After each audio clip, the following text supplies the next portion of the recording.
Non mais ça y est, il a récidivé. Oui, Emmanuel Macron s'est fâché tout rouge et dans ces cas-là, il envoie paître. Donc là, en l'occurrence, dans le texte, ça donne qu'on vienne pas me chercher sur Fessenheim. Alors, la totalité du discours est assez croquignolesque en fait.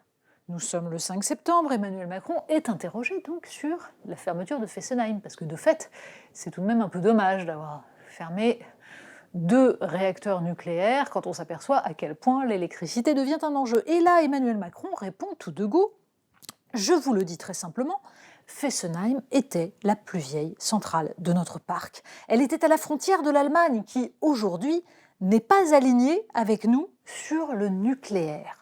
Et il ajoute qu'il n'y avait plus de travaux de maintenance depuis 5 ans et que donc c'était le choix le plus rationnel de fermer. Alors c'est extraordinaire parce que si on s'amuse à compter les mensonges dans cette phrase, il y en a quelques-uns.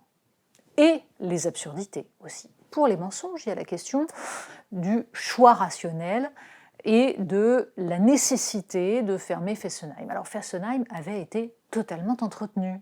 Tous les spécialistes du sujet le disent. Dans la mesure où elle était en effet la centrale la plus vieille, elle avait été totalement rénovée. Elle pouvait encore nous faire 20, 30 ans. Et quand même, l'argument qui consiste à nous expliquer qu'elle était à la frontière et que donc les Allemands n'étaient pas pour le nucléaire, alors par gentillesse on a torpillé notre filière nucléaire, c'est extraordinaire. Parce que nous, on n'est pas très alignés sur le principe des centrales à charbon allemandes. Mais ça n'a pas du tout dérangé les Allemands de nous envoyer leur pollution liée aux centrales à charbon. Ils n'ont pas éprouvé le besoin de s'aligner sur nous sur cette question. Mais bon, parfois l'amour c'est un peu à sens unique. Et l'épidémie de mensonges, elle est collective, hein, parce qu'il y a Emmanuel Macron, mais il y a aussi Elisabeth Borne, extraordinaire Elisabeth Borne, qui explique donc que c'est François Hollande qui avait décidé la fermeture de Fessenheim. Rien à voir, nous, c'est pas nous. Hein.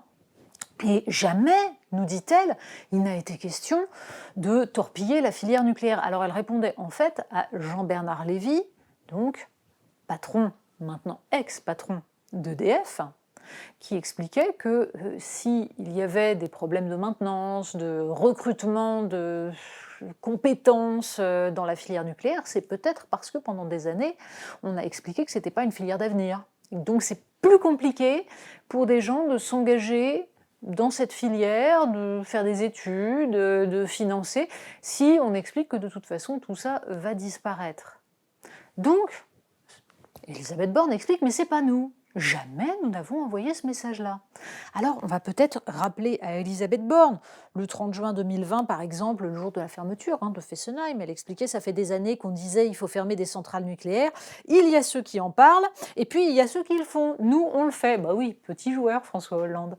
Oui, oui, et surtout, Emmanuel Macron, en 2018, promettait non seulement la fermeture de Fessenheim, mais la fermeture de 12 autres réacteurs d'ici 2035.